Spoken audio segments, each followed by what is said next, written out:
இன்றைக்கு Europe union ஐநாவினுடைய அவையிலே தெரிவித்த கருத்துக்கள் வெளியாகி இருக்கிறது. குறிப்பாக ஐநாவினுடைய பாதுகாப்பு கவுன்சிலில் யூரோப்பினுடைய நாடுகள் ஒரு முக்கியமான திட்டத்தை முன்வைத்திருக்கிறார்கள்.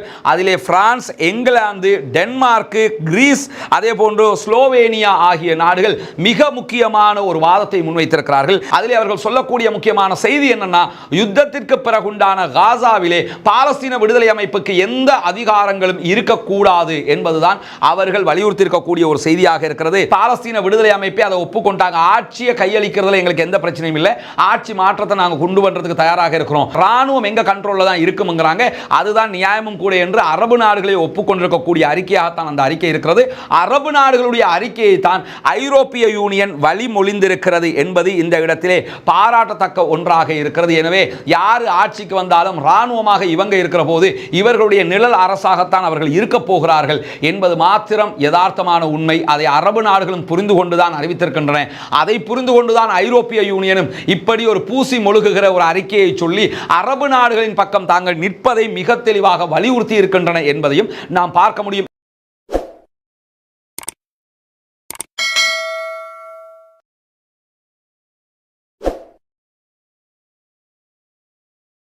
அஸ்ஸலாமு அலைக்கும் வரஹ்மத்துல்லாஹி வபரகாத்துஹு. அன்பிற்கினிய சகோதர சகோதரிகளே, நம் அனைவர் மீதும் ஏக இறைவனுடைய அமைதியும் கருணையும் உண்டாகட்டுமாக என்கிற உயரிய பிரார்த்தனைகளோடு பாலஸ்தீனத்தினுடைய காசா பகுதிகளிலே யுத்த நிறுத்தம் ஏற்பட்டு 47வது நாளாகவும் இன்றைய நாளில் என்னவெல்லாம் நடந்திருக்கிறது என்கிற செய்திகளைத்தான் நாம் பார்க்க இருக்கிறோம். இன்றைய நாளை பொறுத்தவரையிலையும் நம்ம பேசிக்காக தெரிஞ்சு கொள்ள வேண்டிய ஒரு விஷயம் என்னன்னா, காசாவில் தாக்குதல்கள் நிறுத்தப்பட்டிருந்தாலும் கூட அதே அளவுக்கு இல்லாவிட்டாலும் அதிலிருந்து ஒரு 25% தாக்குதல்கள் தற்போது வெஸ்ட் பேங்க் என்று சொல்லக்கூடிய மேற்கு கரையினுடைய நகரங்களில் நடைபெற்று வருகிறது. குறிப்பாக ஜெனின், தூபாஸ் போன்ற நகரங்களில் தொடர்ந்து இஸ்ரேலிய ஆக்கிரமிப்பு ராணுவம் தாக்குதல்களை நடத்துவது மட்டுமல்லாமல் பாலஸ்தீனத்திலே அமைந்திருக்கக்கூடிய ஜெருசலம் நகரிலே இருக்கக்கூடிய இஸ்லாமியர்களுடைய 3வது புனித தலமாக இருக்கிற புனித மஸ்ஜிதுல் அக்ஸாவுக்குள் இஸ்லாமியர்கள் தொழுகை நடத்தக்கூடிய பகுதிகளுக்குள் நேற்றைய தினமும் பலவந்தமாக நுழைந்து இஸ்ரேலியர்கள் யூத கடும்போக்காளர்கள் தல்முதிக் என்று சொல்லக்கூடிய அவர்களுடைய வணக்க வழிபாடுகளில் ஈடுபட்டிருக்கிறார்கள். ஆனால் அதையும் மீறி அங்கிருக்கக்கூடிய பாலஸ்தீன மக்கள் தொடர்ந்தும் இரவு தொழுகைகளுக்கு ஆயிரக்கணக்கான மக்கள் பங்கேற்கிறார்கள் என்கிற செய்திகள் வெளியாகி கொண்டிருக்கக்கூடிய அதே நேரத்தில் ஆண்களாக இருந்தால் 55 வயதுக்கு மேற்பட்டவர்களும் பெண்களாக இருந்தால் 50 வயதுக்கு மேற்பட்டவர்களும் மாத்திரம்தான் மஸ்ஜிதுல் அக்ஸாவுக்குள் இரவு தொழுகைகளுக்கு வர முடியும் என்கிற அறிவிப்பு இருக்கக்கூடிய நேரத்திலும் அதையும் மீறி இஸ்ரேலுடைய அடக்குமுறைகளையும் தாண்டி தொழுகைக்காக இளைஞர்களும் படையெடுக்கக்கூடிய காட்சிகளும் அங்கே நடந்தேறி வருகிறது. உண்மையில் பாலஸ்தீன மக்களுடைய மார்க்க ரீதியிலான ஈடுபாடுகள் வரவேற்புக்குரியது, பாராட்டுக்குரியது, மெச்சத்தக்கது என்பதை இதனூடாக நாம் புரிந்து கொள்ள முடிகிறது. அதே நேரத்தில் இன்றைக்கும் இஸ்ரேலுக்குள்ளாக ஆர்ப்பாட்டங்கள் நடைபெறக்கூடிய சம்பவங்கள் வெளியாகி இருக்கிறது.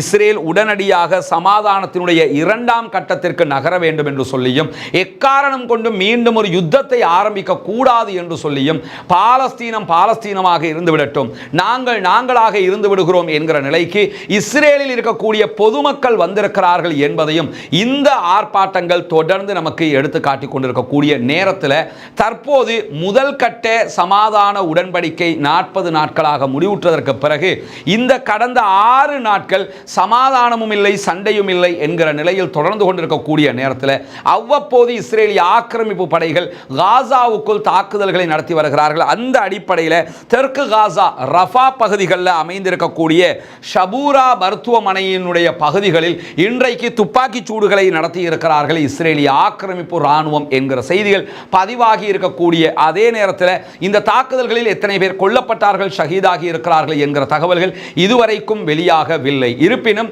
தாக்குதல்கள் யுத்த நிறுத்த ஒப்பந்தத்தை மீறி நடத்தப்பட்டு கொண்டிருக்கிறது என்கிற நிலையில் ஐநாவினுடைய பாலஸ்தீனத்திற்கான அதிகாரியாக இருக்கக்கூடிய அல்பானிஷ் அவர்களும் இதை வன்மையாக கண்டிப்பதாக அறிவித்திருக்கக்கூடிய செய்திகள் இன்றைக்கு பதிவு செய்யப்பட்டிருக்கிறது. இந்த மாதிரியான ஒரு சந்தர்ப்பத்தில் இன்றைக்கு வெளியாகி இருக்கக்கூடிய இன்னும் ஒரு முக்கியமான செய்தி என்னன்னு சொன்னா, காசாவில் இருக்கக்கூடிய சுமார் 44 மையவாடிகளை மொத்தமாகவும் பகுதியாகவும் இஸ்ரேலிய ஆக்கிரமிப்பு ராணுவம் அழித்திருக்கிறது என்கிற செய்திகள் இன்றைக்கு வருத்தத்துக்குரிய செய்திகளாக பதிவாகி இருக்கிறது. யுத்தம் நடக்கும், அந்த யுத்தத்தில் பொதுமக்கள் கொல்லப்படுகிறார்கள், இராணுவம் கொல்லப்படுகிறது, இதுவெல்லாம் நடக்கக்கூடிய ஒன்றுதான். ஆனால் எவ்வளவு வெறியும் வேட்கையும் இருக்கக்கூடிய ஒரு சாராராக இருந்தால் யுத்தத்திலே கொல்லப்படுகிற சகோதரர்களுடைய ஜனாசாக்களை கூட எடுத்து சென்று அதை சிதிலப்படுத்தி அதனுடைய உறுப்புகளை திருடி கொண்டு வந்து அரைகுறை உடல்களாக ஒப்படைத்த காட்சிகள் எல்லாம் அரங்கேறி இருந்த நிலையில தான் இன்றைக்கு வெளியாகி இருக்கக்கூடிய செய்திகள்ல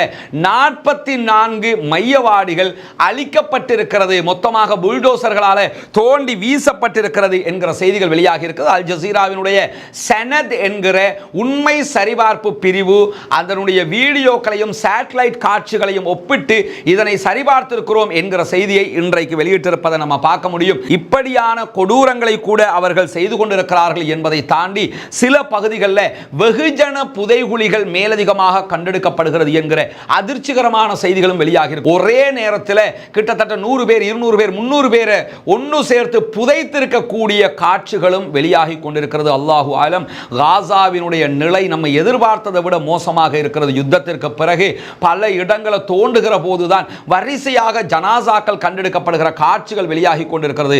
வல்ல ரஹ்மான் மரணித்த சகோதரர்கள் இணை வைக்காத பட்சத்தில் அவர்களுக்கு உயர்தரமான ஜன்னத்துல் ஃபிர்தௌஸை கொடுக்க வேண்டும், ஷஹீதுகளுடைய அந்தஸ்துகளை கொடுக்க வேண்டும். அந்த மண்ணுக்காக, அந்த மக்களுக்காக, அந்த நாட்டிற்காக, தாங்கள் ஏற்றுக்கொண்ட மார்க்கத்திற்காக அவர்கள் உயிர் நீத்திருக்கிறார்கள். வல்ல ரஹ்மான் அவர்களை பொரிந்து கொள்ள வேண்டும் என்றுதான் நாம் அல்லாஹ்விடத்திலே பிரார்த்தனை செய்ய கடமைப்பட்டிருக்கிறோம். இப்படியான நேரத்தில் இன்றைக்கு யூரோப் யூனியன் ஐநாவினுடைய அவையிலே தெரிவித்த கருத்துக்கள் வெளியாகி இருக்கிறது.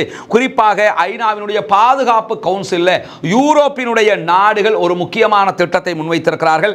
அதிலே பிரான்ஸ், இங்கிலாந்து, டென்மார்க், கிரீஸ், அதே போன்று ஸ்லோவேனியா ஆகிய நாடுகள் மிக முக்கியமான ஒரு வாதத்தை முன்வைத்திருக்கிறார்கள். அதிலே அவர்கள் சொல்லக்கூடிய முக்கியமான செய்தி என்னன்னா, யுத்தத்திற்கு பிறகுண்டான காசாவிலே பாலஸ்தீன விடுதலை அமைப்புக்கு எந்த அதிகாரங்களும் இருக்கக்கூடாது என்பதுதான் அவர்கள் வலியுறுத்தி இருக்கக்கூடிய ஒரு செய்தியாக இருக்கிறது. காசாவினுடைய இறுதி திட்டம் என்கிற பெயரில் அரபு நாடுகள் ஒன்றிணைந்து அரபு இஸ்லாமிய திட்டம் என்கிற பெயரில் காசாவுக்கான வளர்ச்சி திட்டங்களை அறிவித்திருக்கிறார்கள். அது தொடர்பாகத்தான் ஐரோப்பிய நாடுகள் கருத்து சொல்லி இருக்கிறார்கள்.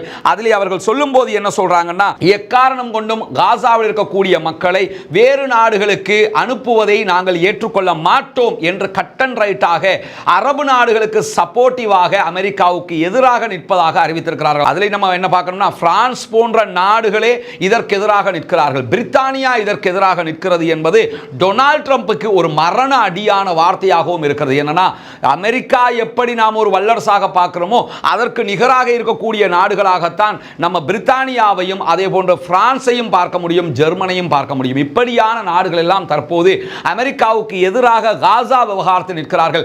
காசாவிலே ஆட்சி மாற்றம் வர வேண்டும், அந்த ஆட்சி மாற்றம் அங்கிருக்கக்கூடிய ஒரு டெக்னிக்கல் டீமை கொண்டு அமைக்கப்பட வேண்டும் என்பதையெல்லாம் அரபு நாடுகள் என்னவெல்லாம் சொல்லி இருக்கிறாங்களோ அதையெல்லாம் அவங்களே ஏற்றுக்கொண்டிருக்கிறாங்க.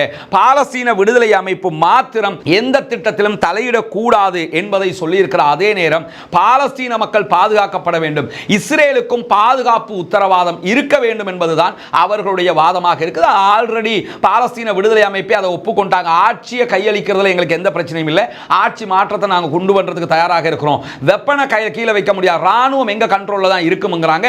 அதுதான் நியாயமும் கூட என்று அரபு நாடுகளை ஒப்புக்கொண்டிருக்கக்கூடிய அறிக்கையாகத்தான் அந்த அறிக்கை இருக்கிறது. அரபு நாடுகளுடைய அறிக்கையை தான் ஐரோப்பிய யூனியன் வழிமொழிந்திருக்கிறது என்பது இந்த இடத்திலே பாராட்டத்தக்க ஒன்றாக இருக்கிறது. எனவே யார் ஆட்சிக்கு வந்தாலும் ராணுவமாக இவங்க இருக்கிற போது இவர்களுடைய நிழல் அரசாகத்தான் அவர்கள் இருக்க போகிறார்கள் என்பது மாத்திரம் யதார்த்தமான உண்மை. அதை அரபு நாடுகளும் புரிந்து கொண்டுதான் அறிவித்திருக்கின்றன.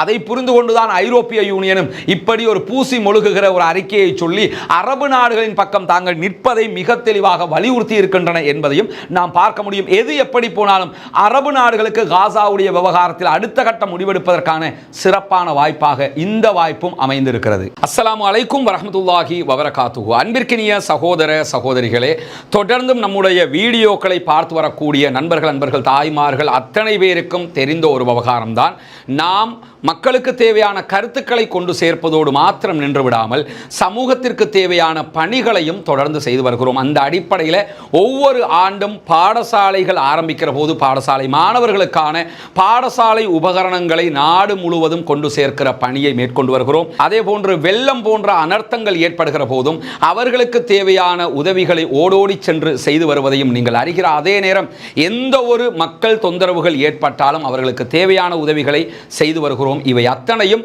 நீங்கள் தருகிற சதகா தான தர்மங்களை கொண்டுதான் செய்து வருகிறோம். எனவே இந்த புனிதமிக்க ரமலானுடைய மாதத்திலே நோன்பாளிகளாக இருக்கக்கூடிய ஏழை மக்களுக்கான நோன்பு பிடிப்பதற்கான நோன்பு திறப்பதற்கான ஏற்பாடுகளை செய்வதற்காக உங்களை நாடி நிற்கிறோம். அந்த மக்களுக்கான உதவிகளை செய்வதற்காக இறைவனுக்காக வாரி வழங்குங்கள் என்கிற கோரிக்கையை தான் இந்த வீடியோவினூடாக முன்வைக்க இருக்கிறோம். ஏன்னா நம்ம அத்தனை பேர் 3 வேளை உணவுகளை ரொம்ப மகிழ்ச்சியாக உண்டு நோன்புகளை பிடிக்கிற நேரம் ஒரே ஒரு வேளை நோன்பு பிடிப்பதற்கு கூட உணவில்லாமல் கஷ்டப்படுகிற சகோதரர்கள் நிறைய பேர் இருக்கிறார்கள். நோன்பு நெருங்குகிற போதே எங்களை ஏதாவது இடத்துல சேர்த்துக்கிறங்க, எங்களை மறந்துடாதீங்க, எங்களுக்கான உதவிகளை செய்ய முடியுமா என்று வெளிப்படையாக கோரிக்கை வைக்கக்கூடிய பல சகோதரர்களை நம்ம பார்க்கிறோம். பொருளாதாரத்தில் அவர்கள் அப்படியான ஒரு நிலையில் இருக்கிறதுனால தான் கேட்கிறாங்களே தவிர அவர்களுக்கு கேட்க வேண்டும் என்கிற எந்த ஒரு ஆசையும் கிடையாது. எனவே அந்த மக்களுக்கு தேடி சென்று உதவ வேண்டிய கடமை நமக்கெல்லாம் இருக்கிறது.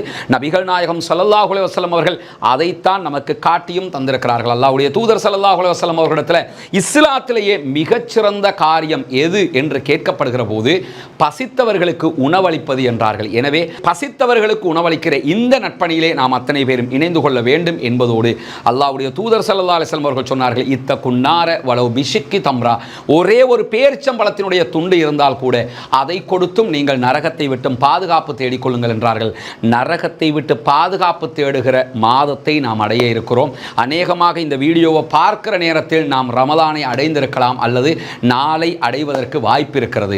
இந்த ரமலானுடைய மாதத்திலே ஏழை எளிய மக்களுக்கு உதவி செய்து நாளை மறுமையிலே சொர்க்கத்தை அடைகிற அந்த நட்பணியில் கைகோர்ப்போமாக, இணைவோம், ஒன்றாக இணைவோம், அந்த மக்களுக்காக உழைப்போம். நாளை மறுமையிலே கண்டிப்பாக நமக்குரிய ஈடேற்றத்தை பெற்றுக்கொள்வோம் என்கிற அடிப்படையில் தான் இந்த வீடியோவினூடாக உங்களை நாம் தொடர்பு கொண்டிருக்கிறோம். எனவே இந்த நட்பணிக்கு உதவ விரும்புகிற சகோதரர்கள் உங்களுடைய சதகா மற்றும் தான தர்மங்களை முன்னால் தெரிகிற நம்முடைய வங்கி கணக்கிழக்கத்திற்கு தாராளமாக வாரி வழங்குங்கள். முன்னால் தெரிகிற நம்முடைய பேங்க் அக்கவுண்ட்டுக்கு உங்களால் முடிந்த உதவிகளை நீங்கள் வழங்கியதற்கு பிறகு அதனுடைய பற்றுச்சீட்டை முன்னால் தெரிகிற என்னுடைய வாட்ஸ்அப் இலக்கத்திற்கு அனுப்பி உதவுங்கள். வல்ல ரஹ்மான் நம் அத்தனை பேரையும் நல்ல பணிகளில் ஒன்றிணைப்பானாக, நாளை மறுமையிலே வெற்றி பெறச் செய்வானாக.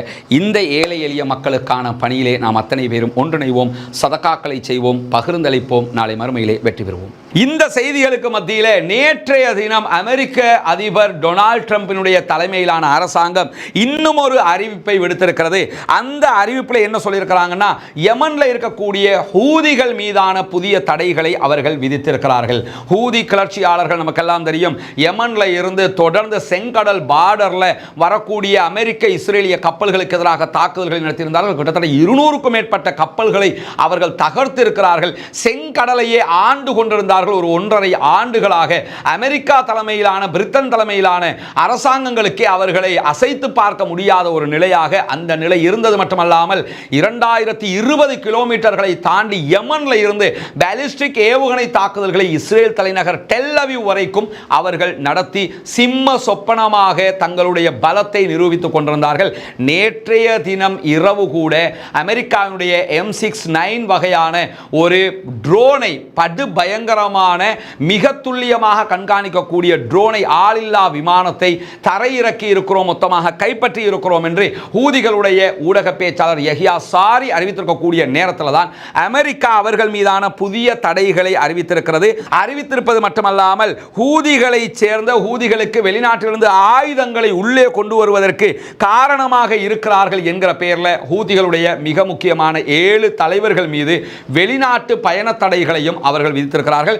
எந்த நாடுகளுக்கு அவர்கள் வந்தாலும் அவர்களை கைது செய்து தாருங்கள் என்கிற கோரிக்கைகளையும் அவர்கள் விடுத்திருக்கக்கூடிய நேரத்தில் தான் எங்களுக்கு என்ன தடை போட்டாலும் பிரச்சனை இல்லை, நாங்கள் செய்கிறத செஞ்சுக்கிட்டு தான் இருக்க போகிறோம், எங்களுடைய பாலஸ்தீன மக்களுக்காக, எங்களுடைய உறவுகளுக்காக எங்களுடைய துணை எப்போதும் இருக்கும் என்கிற அறிவிப்பை நேற்றைய தினமே ஹூதிகள் உடனடியாக விடுத்திருக்கக்கூடிய காட்சிகளும் வெளியாகி இருக்கிறது. அமெரிக்கா எதையோ செஞ்சு பார்க்குறாங்க, அடக்கி பார்ப்போம்னு பார்க்குறாங்க, இவங்களும் அடங்குற மாதிரி தெரியலையே என்று சொல்லி இன்றைக்கு டொனால்ட் ட்ரம்பே வெளி பிதி ஒதுங்கி நிற்கக்கூடிய நிலைகளும் மாறியிருப்பதை நாம் அவதானிக்க முடிகிற இந்த நேரத்தில் தான் டொனால்ட் ட்ரம்பினுடைய மத்திய கிழக்குக்கான தூதுவராக நியமிக்கப்பட்டிருக்கக்கூடிய விட்காஃப் அவர்கள் இன்றைக்கு ஒரு அறிக்கையை வெளியிட்டிருக்கிறார். தான் மத்திய கிழக்குக்கு வருவதற்கு இருப்பதாகவும் மத்திய கிழக்கினுடைய சவுதி அரேபியா முதல் இஸ்ரேல் வரைக்கும் உண்டான அனைத்து அரபு நாடுகளுடனான பேச்சுவார்த்தைகளை நடத்த இருப்பதாகவும் தான் வருகிற வரைக்கும் யுத்த நிறுத்தத்தினுடைய இரண்டாம் கட்ட பேச்சுவார்த்தைகள் ஆரம்பிக்கப்படாவிட்டாலும் இஸ்ரேல் யுத்தத்தை ஆரம்பிக்க கூடாது என்கிற ஒரு உத்தரவை இன்றைக்கு அவர் வெளியிட்டிருக்கக்கூடியதை நம்ம பார்க்க முடிகிறது. அடுத்த வாரம் அளவில் விட்காஃப் அவர்கள் மத்திய கிழக்குக்கு வருவதற்கான வாய்ப்பு இருக்கு. நேரடியாக அவர் இஸ்ரேலுக்கு செல்கிறார். இஸ்ரேலிலிருந்து நேரடியாக சவுதி அரேபியா சென்று சவுதி அரேபியா, கத்தார், அதற்கு பிறகு ஈஜிப்ட் என்று பல நாடுகளுக்கும் அவர் பயணிக்க இருக்கிறார் என்கிற நிலையில் பாலஸ்தீன விடுதலை அமைப்பு தங்களுடைய பணைய கைதிகளை விடுதலை செய்யாவிட்டாலும் முதல் கட்டத்தை நீட்டிக்க அவர்கள் விரும்பாவிட்டாலும் எக்காரணம் கொண்டும் இஸ்ரேல் தாக்குதல்களை நடத்தக்கூடாது என்று சொல்லியிருக்கிறார். ஏற்கனவே 40 நாள் முடிவுற்றிருக்க நிலையில் இந்த முதல் கட்டத்தை ஏப்ரல் மாதம் 20ஆம் தேதி வரைக்கும் நீட்டிப்பதற்குத்தான் அமெரிக்காவும் இஸ்ரேலும் விரும்பி இருந்தார்கள். அப்படி நீட்டித்துக் கொண்டால் நிரந்தர யுத்த நிறுத்தம் பேச்சே கிடையாது, பாலஸ்தீனத்தை தனிநாடாக ஆக்கணுங்கிற பேச்சே கிடையாது, அவங்க ஆக்களை வெளியே எடுத்துக்கிட்டு போய்கிட்டே இருப்பாங்க, நினைச்ச நேரம் திரும்ப வந்து யுத்தம் பண்ணிக்கலாம் என்கிற ஒரு நிலையை விட்டு வைக்க பார்த்தாங்க. ஆனா அதற்கு எக்காரணம் கொண்டும் ஒத்துக்கொள்ள முடியாது என்று சொல்லி பாலஸ்தீன விடுதலை அமைப்பு மிக தெளிவான ஒரு யுத்தியை கடைபிடித்து வருகிறார்கள். உண்மையிலேயே அது ஆச்சரியத்தக்க விதமான ஒரு நுணுக்கமான செயல்பாடு தான். இந்த மாதிரி தொடர்ந்து அமெரிக்கா மாதிரியான ஒரு நாடே களம் இறங்கி அழுத்தம் கொடுக்கிற நேரத்தில் யாரா இருந்தாலும் பயந்து போய் நம்ம எத்தனை பேரை இழந்துட்டோம், இதுக்கு மேலே இழக்க முடியாது, நமக்கு அந்த பிரச்சனை இந்த பிரச்சனை எதையாவது சொல்லி மனச்சோர்வுகள் ஏற்பட்டு உடனடியாக அவர்கள் சொல்வதை கேட்டு தலையாட்டி கொண்டு போவதற்குத்தான் விரும்புவார்கள் என்கிற நிலையில இந்த நிமிடம் வரைக்கும் அசைக்க முடியாத உறுதியோடு எங்கள் நாடு எங்களுக்கு வேண்டும், அதை தந்தால் உடனடியாக சமாதானத்தை கடைபிடிப்பதற்கு தயாராக இருக்கிறோம், இல்லாவிட்டால் எங்கள் நாடு எங்களுக்கு கிடைக்கிற வரைக்கும் சண்டையிடுவதற்கும் தயாராக இருக்கிறோம் என்கிற அழுத்தமான ஒரு முடிவை தொடர்ந்து சொல்லி வருகிறது பாலஸ்தீன விடுதலை அமைப்பு என்பதை நாம் அவதானித்துக் கொண்டிருக்கிறோம். இன்றைக்கு வெளியாக இருக்கக்கூடிய மிக முக்கியமான செய்திகளில் ஒன்றாக இது இருக்கிறது.